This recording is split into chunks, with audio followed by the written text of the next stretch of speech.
Hello and welcome. I'm Kriti Mehta and you're watching the World Report on NewsX World. Let's start with a check of the top headlines this hour. In a push for stronger ties across the Atlantic, British Prime Minister Keir Starmer declares the UK needs deeper links with Europe, signalling a potential shift in post-Brexit relations. US Secretary of State Marco Rubio emphasizes transatlantic unity, stating the US and Europe belong together amid ongoing global challenges facing the Western alliance.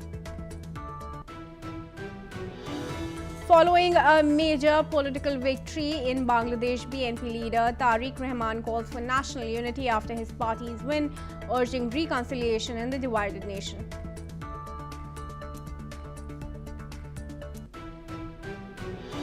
Russia, China and Iran held a new round of consultations in Vienna to discuss Iran's nuclear program. Meanwhile, the talks precede next week's International Atomic Energy Agency Board of Governors session. The US military Southern Command conducted its second boat strike in a week, killing 3 suspected drug smugglers in the Caribbean, as this brings the death toll to 133 in 39 strikes.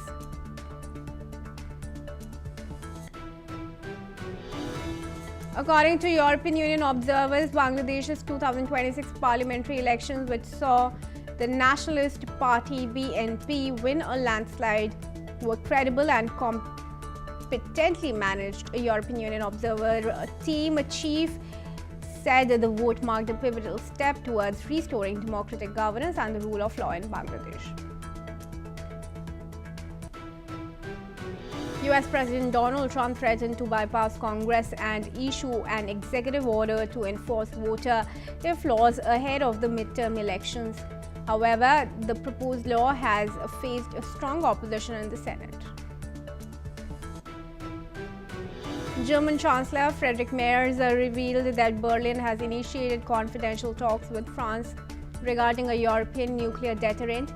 He stressed the importance of rebuilding trust with the US amid global power shifts and Europe's security challenges.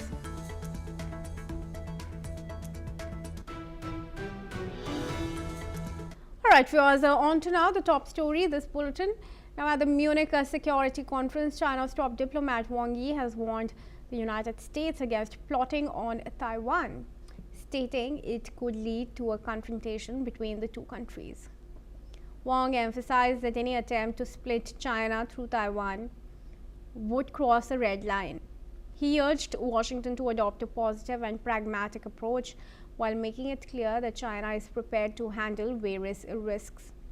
Taiwan remains a major point of tension, with China claiming the island as its own territory, while the US continues to be Taiwan's key military supporter. Andrew K.P. Leong, China strategist from Hong Kong, joins me in this discussion. Mr. Leong, thanks very much. It's good to have you for this discussion. Firstly, Wang has now gone on to issue a clear warning, but is China fully aware how much the US needs Taiwan for technical assistance and support, and the technical capabilities that it offers to the US? Well, I think the Beijing has made its position known umpteen times on Taiwan. Let's not forget that Taiwan is not, repeat, not, N-O-T, not recognized as a nation by the United Nations, nor is it recognized as such by the majority of the countries in the United Nations, except a handful, literally a handful of very small states. Taiwan had always been part of China, dating back to the Ming Dynasty and even earlier. At that time, the Ming government already stationed troops there with the admiral there. So I think there is no dispute that Taiwan had always been part of China.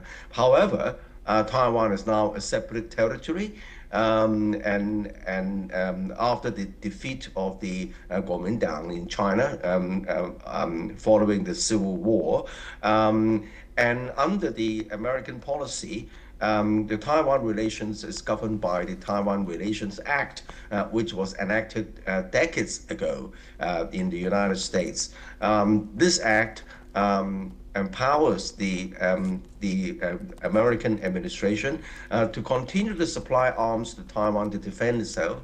Also, does not encourage the use of force to change the status quo, but also let it the Taiwan question to be resolved by both sides. But on the other hand, in recent decades, the Trump administration has been increasingly supplying more and more arms to Taiwan, turning Taiwan into a porcupine, a military porcupine, with the view of deterring China's coercion or deterrence, but also allying with its military allies like Japan and South Korea and in the Quad, including India and Australia, in the so-called AUKUS submarine nuclear submarine deal.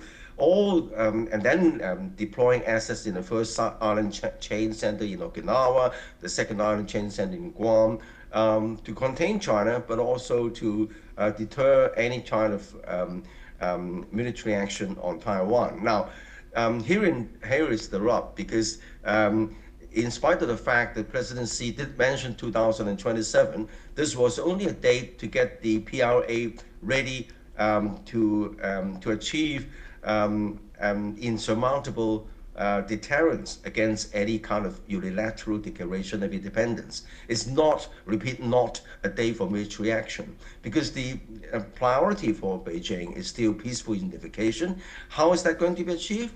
By three strategies. The first strategy is, of course, military deterrence. The second strategy is economic and diplomatic isolation. Only a very handful small countries recognize Taiwan, and of course, the Taiwan economy depends on the Chinese mainland to a very large extent. Third, last but not least, the two peoples are increasingly visiting each other, and then lots of Taiwanese are establishing the businesses on the mainland, and lots of business opportunities, and also even films produced in Beijing feature Taiwanese actors and actresses and directors. So increasingly, the momentum is set to push the Taiwan towards the negotiation table under a formula maybe even more generous than for Hong Kong and Macau. And that's the preference. But on the other hand, the United States is arming Taiwan to the teeth, turning Taiwan into a porcupine, and leads itself to supporting the kind of independence movement characterized by its current Taiwan leader. And these are the dynamics involved. Mr. Leong, thanks very much for that comprehensive response. To stay on, let's also talk about what China said on Europe now. Viewers, China's Foreign Minister Wang Yi also called on Europe to stop being a spectator in the Ukraine conflict. Speaking at the Munich Security Conference, Wang emphasized that Europe has the right to participate in peace talks as the war is happening on European soil.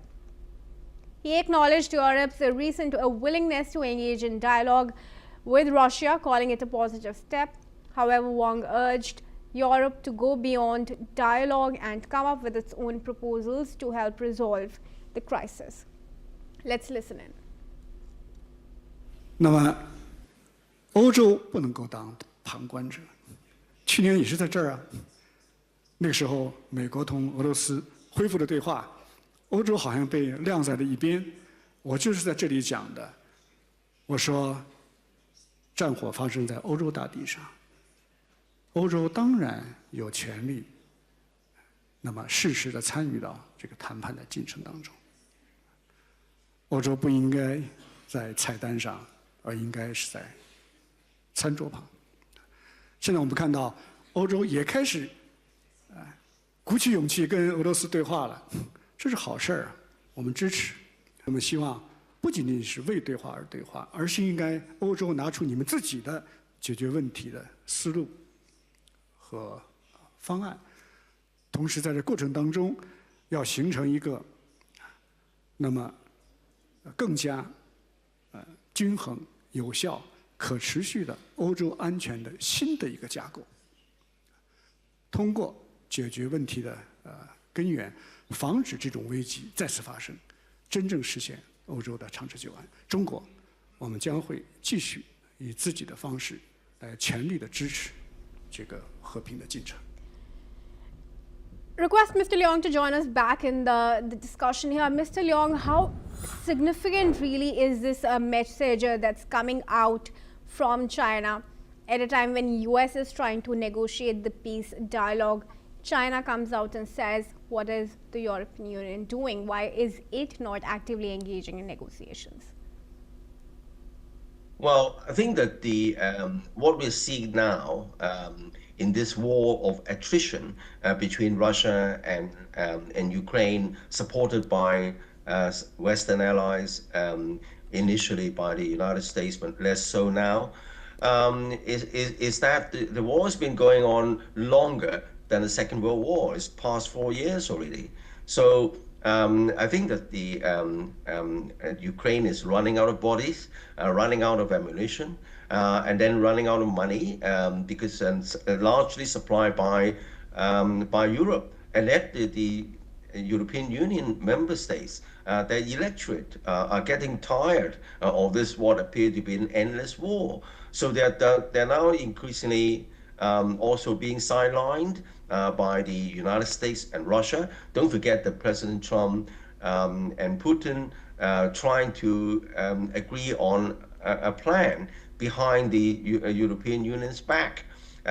So I think that's what Foreign Minister Wang Yi was saying. Don't let yourself be sidelined, so stand up for your interests. But on the other hand, the reality is staring the European member states in the face. Because, as I said, the ammunition is not quite enough, because a lot of ammo are spent on the battlefield, much quicker on the Ukrainian side. And of course, the capacity to produce this ammunition has long been left in furrow after the Second World War. I mean, all the member states, Europe are dismantling their military infrastructure, so they cannot supply the ammunition fast enough. And the American and under the Trump administration, well, Trump wants to distance itself, extract itself from Ukraine. On a deal which it tried to broker with Putin, so as to concentrate its resources back to the Western Hemisphere and back to the Asia Pacific through offshore balancing.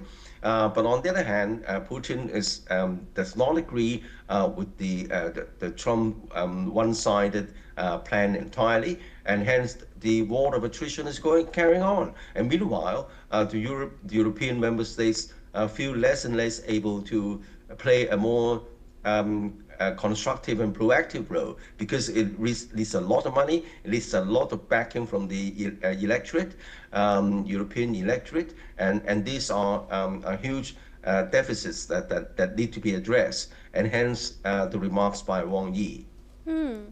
Right, thanks very much then, Mr. Leong. We'll leave it at that for now.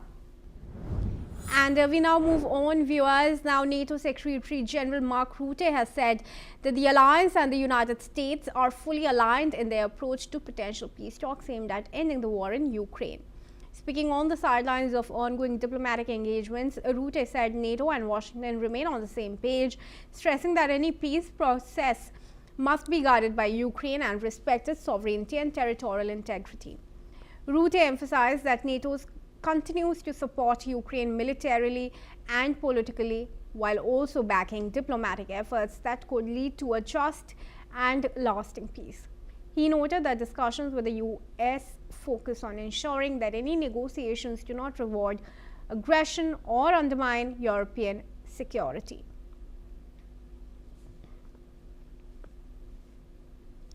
And we now move on, viewers, to news from Bangladesh. Bangladesh's opposition leader Tarique Rahman has called for national unity after his party, the BNP, secured a landslide victory in the 2026 national election.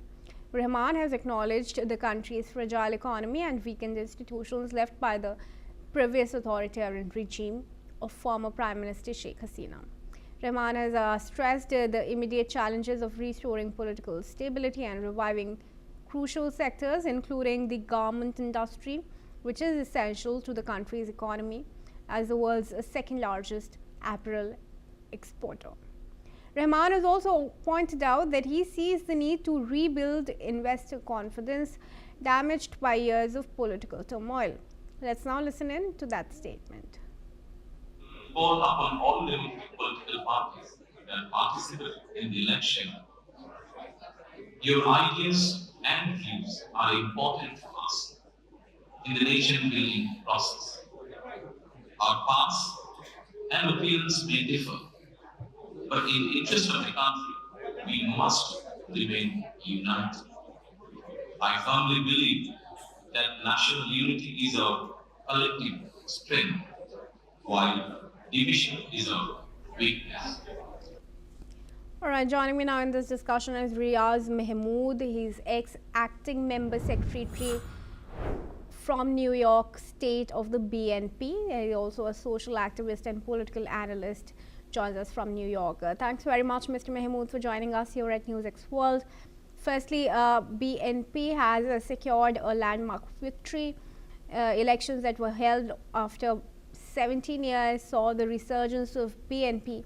But how is one to factor in the fact that Awami League was not allowed to contest this polls, and in that event, the BNP has won?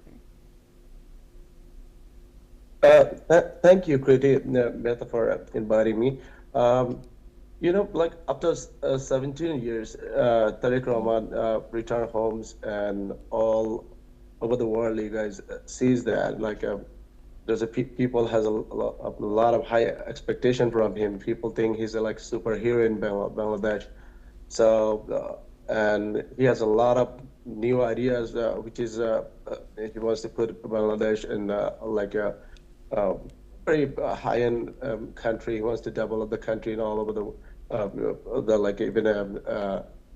grassroots areas. Even he wants to go all the villages to improve all the sites from Bangladesh. He wants to do women empowerment, and he as he says in his election campaign, he wants to grant every month around 2,500 pakas for the women to empower them, and they can start any kind of business which is participate to help the country development for their anything. They can do handcrafting, clothing, so many other businesses. Also for the youth, he wants to do a lot of IT stuff, so technologies. The youth should make more development in ITs and sports and educations. So for all those, he wants actually all the political parties to be united. They all can work together to develop Bangladesh in future.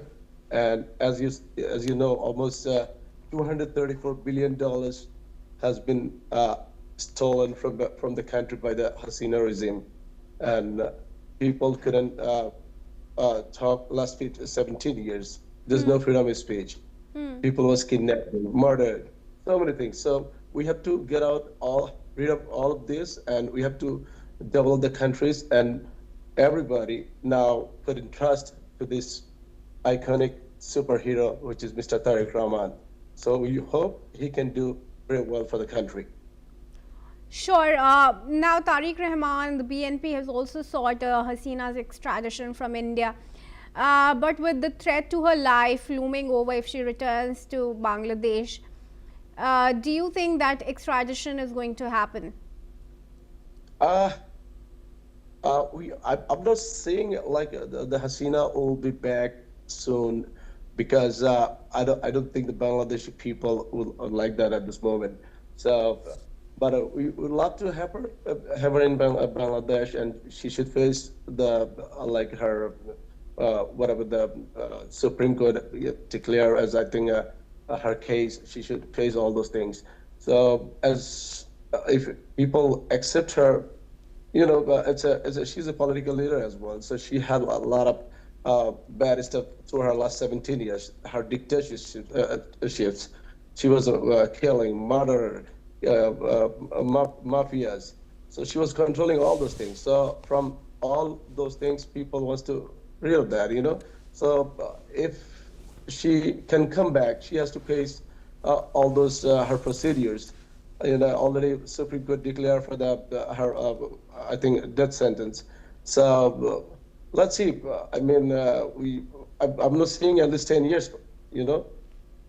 She's coming home. I don't think so. How do you see the growing closeness of Bangladesh, particularly under Yunus, with Pakistan at the cost of its ties with neighboring India?